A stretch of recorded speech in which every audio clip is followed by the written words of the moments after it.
Welcome to this week's episode of Knowledge Finder. Today we've got a special guest in the building, Kesha Williams. And I know we've already had a Kesha Williams on before, based in the US, but this is Kesha Williams from the UK. She's got a great company, a makeup company called ColorBlend. So without any further ado, hi Kesha, how's it going? Hi Eli, Mr. Knowledge Finder himself. How you doing? I'm very well, thank you. I'm very well. Thank you for coming down. Thank you for having me. And I guess I'll just start with how we met firstly. Do you want to actually tell them how we met? Gosh, what year was it? 2019 maybe? Just before the pandemic. coronavirus. Yeah. We met at the auditions for The Apprentice. And I was sort of sitting in a little group having a chat, and I noticed you kind of sitting on your laptop. I think you had like a load of sort of stickers on your laptop. Was that you? Yeah. And I was like, so what are they about? What do you do? You told me a bit about yourself, and I took a card. But that day was, how did you find that day actually? That day was what, The Apprentice interviews? Yeah, it was good to see the internal workings. It was like they were looking for like characters. It wasn't about the best business person. They're looking for to make TV, which I found very interesting because I thought it'd be like about, about business, about your business acumen, etc. But really, it's mostly about making good TV, and then they filter down from there. Yeah. But entertainment. Yeah, that series didn't go ahead, did it? It didn't, because we weren't in it. That's why. Everything luck off. Yeah, no, it was actually, did COVID stop it? I think it did, right? COVID did stop it. So I feel like it was a February we went. And then was it not the following month? It was lockdown and everything just shut down, and it was like, oh well, we weren't on it. It wasn't supposed to be, but it's a blessing in disguise, because to be honest, I didn't really. Don't get me wrong, I think it's a great opportunity, etc. But I was in two minds of whether I wanted to do it or not. Anyway, really? Whether it was beneficial to me. You had the serious face. You were serious. I thought, this guy means business. Whatever he's here for, he means business. It was a good experience, though. I enjoyed it. I met a few people, and then look at how the way the world works. We're here today. We're here today. It's a good thing I took your card that day. And I'm just happy to be here. So yeah. Oh, thank you very much. So, what is ColorBlend then? Introduce the people to ColorBlend and tell them a bit about ColorBlend, the business. Sure. So ColorBlend is an award-winning and Forbes-featured beauty brand. We champion representation and inclusivity through high-quality products, high-quality cosmetics at an accessible price point. Our products are high definition, high performance, and camera ready for all skin tones. Cool. So it's definitely needed, and that industry is very. The ownership and representation is like very, very different, very, very different in that industry. But before we get into that, how did you start then? How did you get this idea? How did you get up and running? Right. So ColorBlend was first launched in 2016. Prior to that, I had worked in so many different industries, but mainly beauty. So I started out, my very first job was in cosmetics. I don't know if you know Morley's, the department store in Brixton. Old school, yeah. I went there for my very first job. I just showed up one day and jeans and trainers. I just said, oh, can I have a job? The lady said, come back tomorrow looking better. And then the next day I got my very first makeup job at a concession. Yeah. So from then, I kind of just moved around all the makeup companies there were, from Dior, Estee Lauder, Declior, kind of worked in Boots and Debenhams and Selfridges, like all the makeup counters you could think of, I was there. But there was a point where I wanted variety. So I stuck to beauty for a while, but I wanted fun, I wanted excitement, I wanted more. So I kind of moved into retail, even though that's not exciting, just wanted something different. I went into security. I was a store detective in Topshop in Oxford Street for a while. So I did that. Just, seeing where I'd find my feet and where, where I would stay for a while. My last job was in central London. I was a diary manager, and I got made redundant from that job. Just so I went on maternity leave with my son. They sent me a letter a few weeks later. I was made redundant. So I've got a new baby at this point, trying to find a new job. I can't get a new job. It's really stressful. So I decided to go to uni to kind of better my chances, my prospects.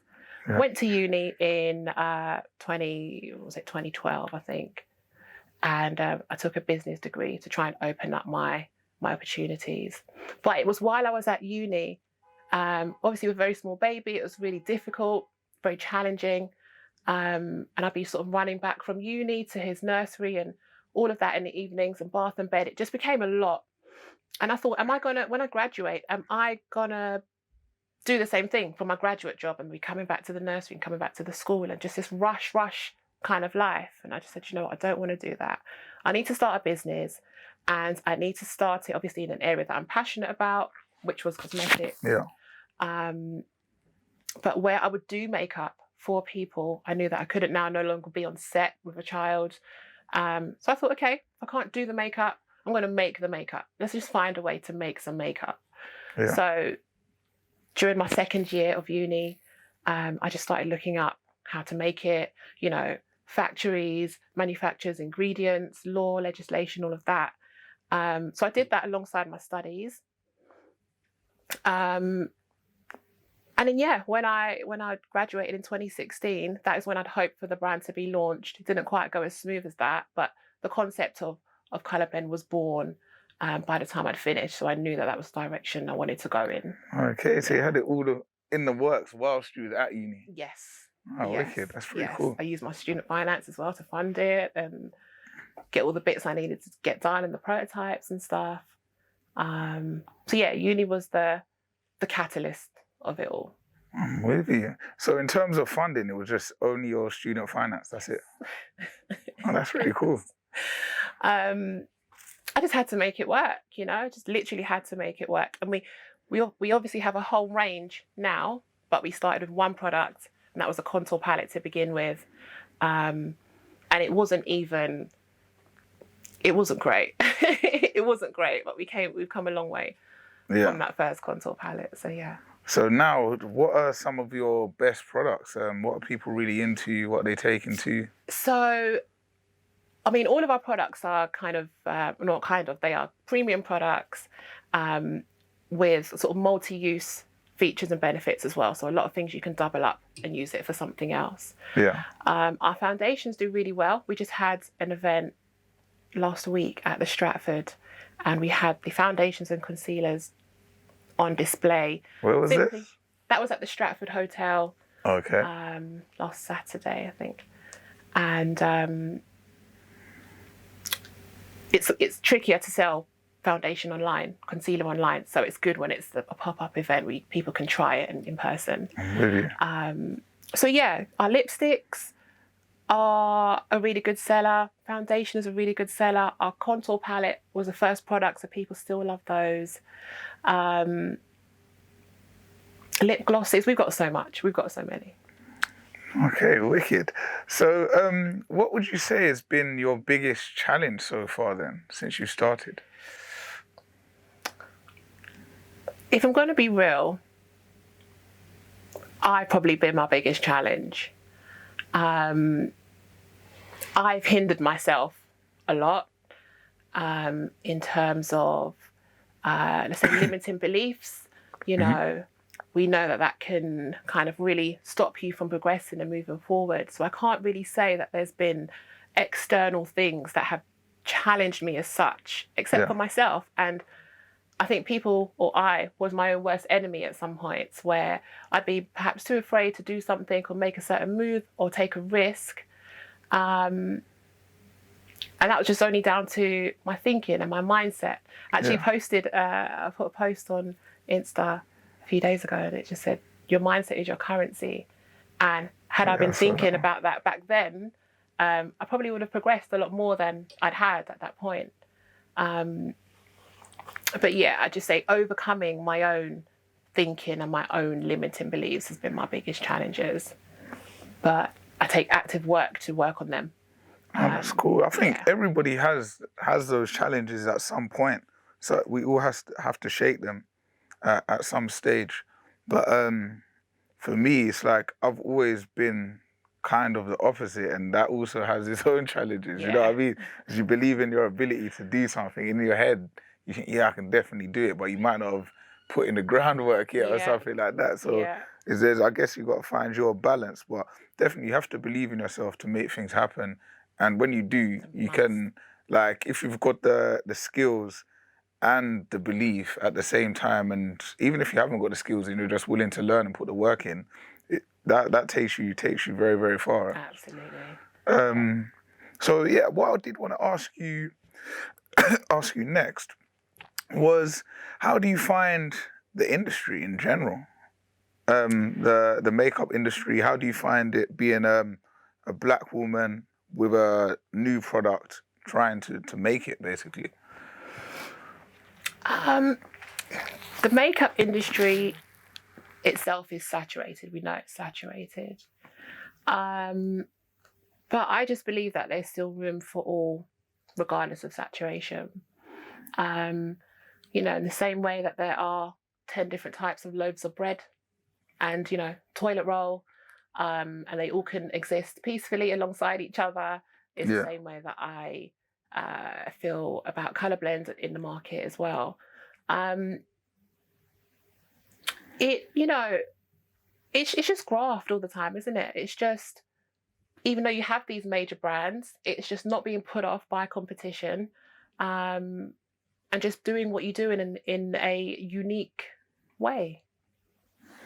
I'm with you. So let's discuss the gatekeepers of the industry and getting your products into stores. How have you found that so far? That's also a challenge.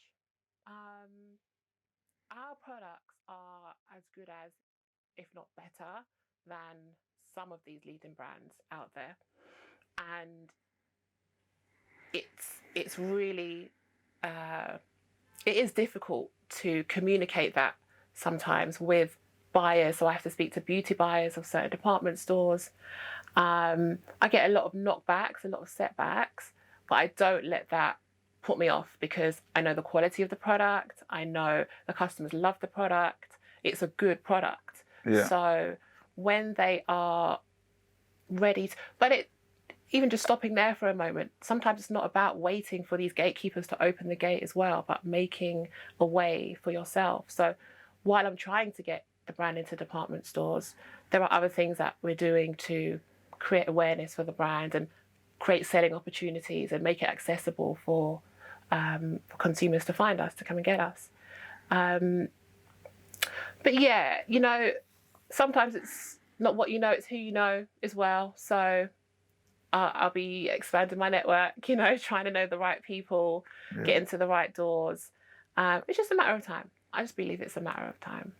Oh, definitely. The products look very good. Where can people actually find you now then? Where can they go and make purchases? We have just left Westfield. So we've been in Westfield for the past few weeks at the Black Pound Day store. So yeah, shout out Swiss. I went through there as well.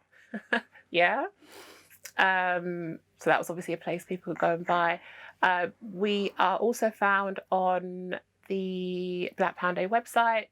We are on Jammy's website. I don't know if you know Jammy. They are a discount card service for black businesses. So you can get a discount every time you shop with a black business. We've got partners called UTMe, and they are an AI-driven beauty destination. So you can kind of, you know, take a picture of yourself, a selfie, and then be matched with your right ColorBlend foundation through your selfie, through your phone. And of course, our own website, ColorBlendMakeup.com. Say it louder, let them hear it. ColorBlendMakeup.com. Cool. All right, so you know to check it out, guys, ColorBlendMakeup.com. They've got shades for all the black ladies out there, all the females, so definitely check that out. So the next question I would like to ask you is, what do you think about representation in the beauty industry? So we know that black women especially invest a lot of money into beauty, whether it be makeup, hair, products, etc. They are probably one of the largest consumers of these products.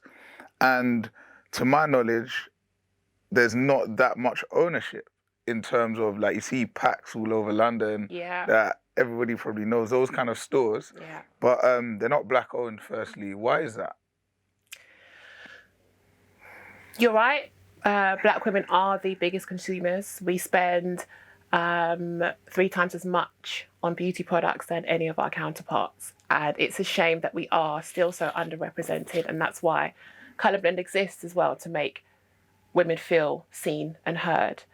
But when it comes to a lack of ownership, there are statistics to show that entrepreneurs and black entrepreneurs are 4 times more likely to be rejected for a loan.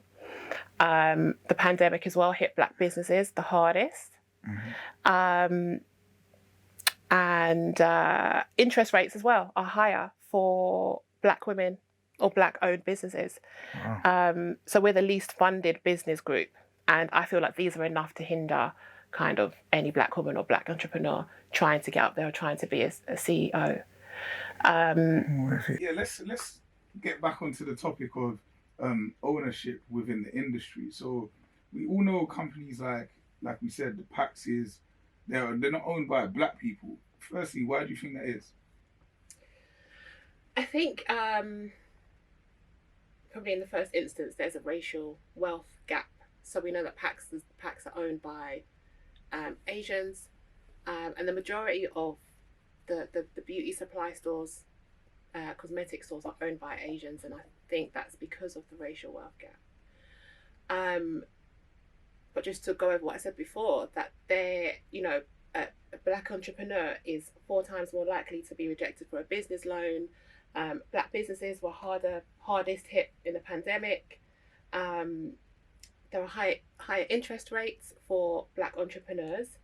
And I'm saying that I feel like these are factors that are enough to hinder anyone trying to become a CEO or trying to have ownership. So for me, it's just about breaking through barriers, really, breaking down doors, stepping over the obstacles, and really trying to, if that's what you want to do, that's what you're trying to achieve, nothing's impossible. It's not impossible to own a beauty supply store. It's not, but the pandemic's relatively new, and this is an old industry. So for me, there must be more to it than, is it just literally wealth? I don't know. I'm just bouncing the ideas around. But like you were saying about the loans before from the banks, I think that's kind of a good point. But there must be a bit more to it than, like I say, the pandemic's so recent, and this industry is an international thing. It's not just England. This is worldwide. But I do think it's a black community thing as well, and I think that generally, while we have inspirational black leaders, finance leaders as well, we can be frivolous with money, perhaps not smart with money, not investing money, not thinking about creating generational wealth, just thinking about the here and the now. But that's why I think things like movements like Black Pound Day are important, because they are keeping money within our community and circulating it. And also it's a chance for black businesses to thrive and, close that racial wealth gap, if anything. And that happens, if you didn't know, for anyone that doesn't know what Black Pound Day is, it's a day every month, the first Saturday of every month, where people spend their money with black owned businesses only, to obviously support and boost the economy. No, it's wicked. Yeah, no, I definitely think it's a big challenge we have, and the fact that ladies spend so much money doing it just makes sense that there should be more ownership of the products, of even whether it's weave, etc. I know, like, to actually get weave, you have to source it from somewhere. So that's one side of ownership. But when it comes to the products, etc., there's no resource reliance in that regard. So there's nothing stopping somebody from really getting into that industry, apart from obviously cost, machinery, manufacturing, blah, blah, blah. Out of all of the black ladies that we have on this planet, someone can pull it off. And it's good to see ColorBlend, and you're leading the way with the makeup side of things, etc. That's what we need to see more of. Like I said, I'm sure someone can definitely pull it off and have companies that rival market leaders, and have companies that also rival. Say, for example, if we have the Paxes, if there is a black-owned version, it needs to be in line or better. It can't be like worse, out of stock, things like that. It needs to be always in stock, active, and in line with the other market leaders of the industry. That's what I would say. I agree. And generally speaking, why would you say there's a lack of black CEOs in the UK, not just in the makeup industry, but in general? I think, if we're going back to business owners, which just goes back to what I was saying before about access to, or barriers to, should I say. But if we're talking about organisations, that's it could be a deeper topic, looking at racism, institutionalised, structural, and there are barriers sometimes within organisations that stop women from getting to the top or becoming what we're saying, CEO. Why is that? I can't answer why. I don't actually know why. Black women are amazing. We've got talent, we've got power, we've got brains. But again, there is no real reason. There isn't. I mean, get to it now. Yeah. So I think nowadays it's like a lot of these kind of debates, but at the end of the day, you still have to crack on and make those changes yourself. Exactly. So being the CEO of ColorBlend yourself, you're now the CEO. So I just made that. I guess that's the way we should go, and always promote the do for self kind of thing. So there you go, guys. Make sure you check out ColorBlend. The initiative is more than just a makeup business. It's making change in the industry as well, etc. So definitely support the brand. What I was going to ask you next, now this is a whole different side of being a CEO and being successful. So how would you say being an entrepreneur, especially a female entrepreneur, affects your relationships? You said you had to balance life with your child, etc. But what I've had this conversation just this week, and the topic was, do some men are they intimidated by a successful female? So what's your take on this kind of thing? I think women are doing their thing these days. They are running businesses and raising families and chasing the bag and all of that. And I think if a man has a partner that is successful and perhaps the breadwinner, he should be proud. He should actually be proud. But society will tell you that that's the man's role and the man should be the breadwinner and what have you. But I feel like if a man is intimidated by his woman's successes, he needs to look into why. Because intimidation, to me, stems from insecurity. So as a partnership, as a couple, you are a team ultimately. So me personally, I couldn't date someone who would see my path or my success as intimidating, because then we're going to have that dynamic of feeling inadequate or insecure, and that doesn't work for me. So I don't know, but I'm not a man, so I can't really say. That's my opinion. It's from a female standpoint, because for me, I never really thought about it. It was just I heard the conversation and thought, is that really a thing? Before we close, if you had any piece of advice to give to a young entrepreneur, what would it be? I would say to young entrepreneurs, know where to focus your energy and your time. Time management is very important. Believe in your ability to persevere, because entrepreneurship is a roller coaster and there will be times you feel like giving up. So if you can see the vision, keep pushing, persevering, and be willing to take risks, because you won't die. I had a mentor once who was like, why are you not doing, you're not going to die. So now I'm like, yeah, you're not going to die. Thank you for watching this week's episode of Knowledge Finder. Make sure you like and subscribe if you haven't already. And check out ColorBlend. Females, make sure you log on. ColorBlend.com. Hit that up. So until next week, take care.